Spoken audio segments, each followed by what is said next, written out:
What are the major problem, issues, challenge you have encountered experience in your field? Legally, resources extraction and improvement. Illegal logging, small-scale mining, quarry poaching, and slash of burning, kainin. These activities are widely spread in some areas in Maguindanao, Del Monte under MERMM region and often done at night or in tourist places. Insufficient resources and logistics to few personnel, limited patrol vehicle, lack of fuel, inadequate PE, and outdated monitoring equipment and lacking numbers of drones, poor GPS and coverage.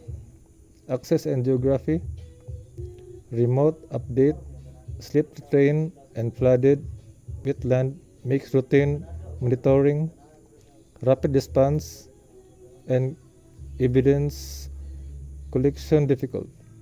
Community economics driving, poverty, livelihood, unclear terrains and land claim. People depend on natural resources and environment creation conflict. Interagency and jurisdiction issue. Overlaps mandate and LGU's MINRE, BARMM regions office, local account and others agency that law coordination and response. Legal and jurisdiction bottleneck. Weak penalties, long case backlogs, poor case documents, and sometimes lack of political will that prevent times prosecution. Data gaps and monitoring challenges. Outdated maps, Dutches, baseline data, poor internet, cell convergence, and limited capacity for GPS data analysis. Safety security risk, threats from armed groups, violence and confrontation with perpetration, hazardous field condition, wildlife and weather. Climate impact and disaster. Typhoon, floods, and prolonged droughts and broad damage habitat and divert resources, enforcement and emergency response. Low public awareness and compliance. Persistence behavior, illegal dumping, open burning because of weak enforcement and limited environment education.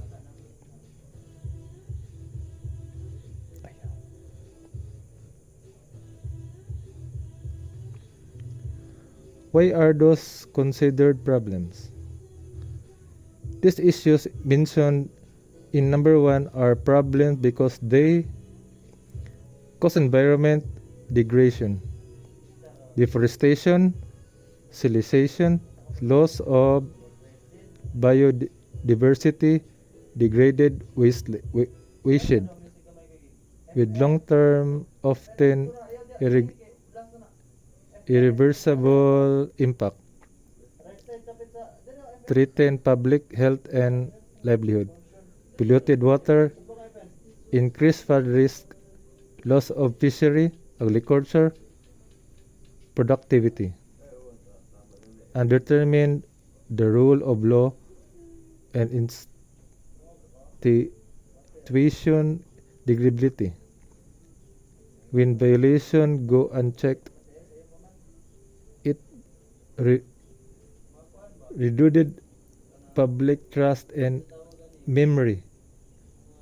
Ministry of Environment, Natural Resources and Energy and Pattern. Reduce the capacity of meet, then meet and target. Monitoring restoration and conservation of programs are delayed or detailed.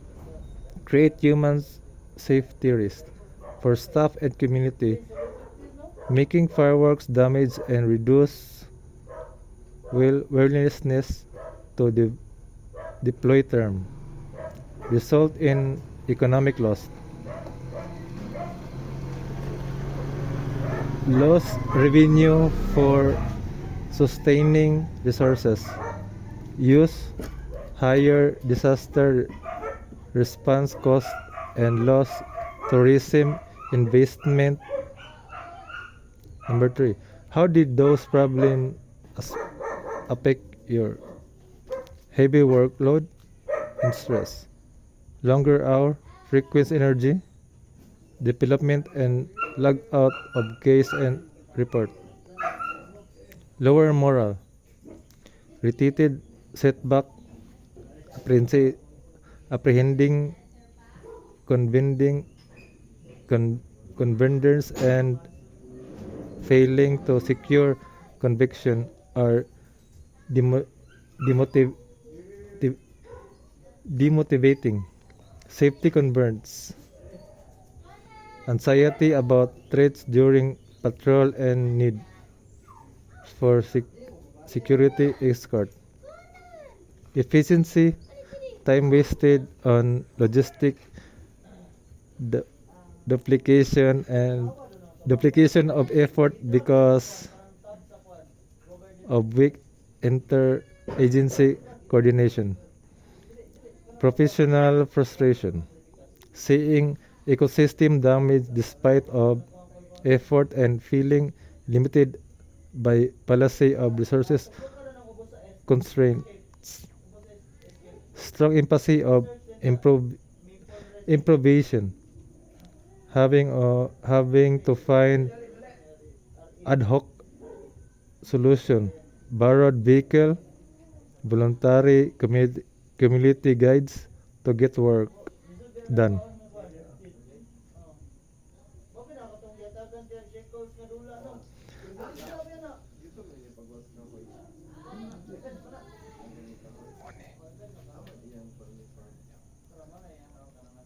How did you solve those problems? Community agreements first.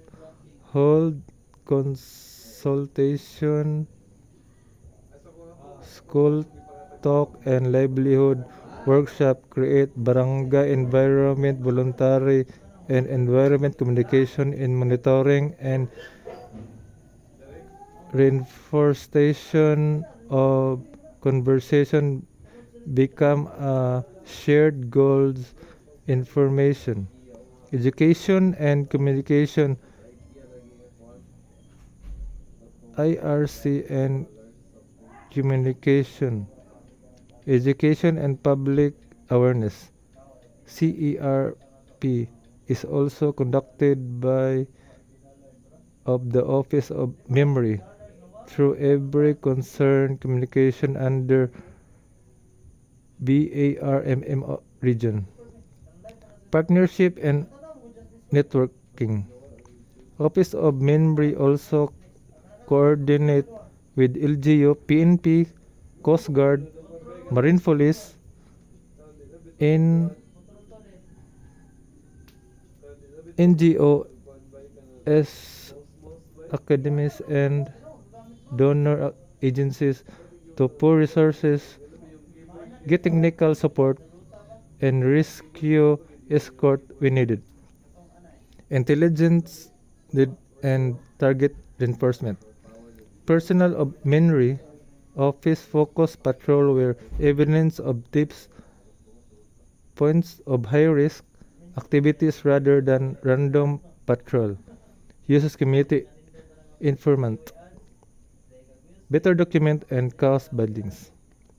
Personnel of memory office of GPS tags photos, videos, witness statement, claim of custody protocols, and early engagement of prosecutors and improve conviction cancers.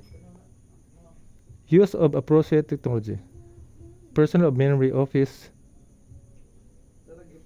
use smartphone for reporting basis GPS mapping and when possible drones for surveillance partners and universities for mapping and analysis. Capacity building and SOPs. Personnel of memory office maintain local staff and community rangers on evidence collection, safety protocol, and convict the escalation of the of developed checklist to reduce error. Alternative livelihood project. Personnel of minery office support agroforestry, sustaining harvest cooperative or community-based eco-tourism to reduce pressure on resources.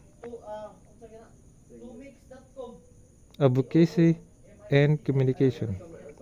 Personnel of minery office prepare office report to supervisor and LGUs to hire list policy penalty gaps policy awareness campaign to build society pressure of compliance. Resource mobilization. Personnel of minery office write grant proposal request found false and regional office to risk NGO support for equipment training.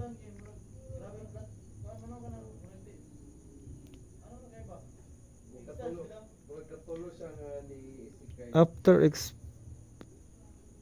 experiencing those problems, what reason have you learned? Provision-based reaction in investing in livelihood to education, reduce violation and more sustainable than any assessment. Community trust is the most powerful enforcement tool. Where communication are partner illegally activity drop. Good documentation wins cases. Evidence stands and clear illegal cooperation significant improve prosecution outcomes. Collaboration multiplication capability. DENR can do it alone. LGUs, police, NGOs, and university are force multipliers. Be adaptive and practical. Solution must befit local realities. Terrains, culture, education. One size does not work. Safety first. Risk assessment and security protocol project staff and secure continuity of work. Small visibility wins matter. Quick transparent action build public confidence and courage compliances. Keep learning and learning. Feel experience when captured and shared. Improve policies and cooperation practices. Thank you, sir.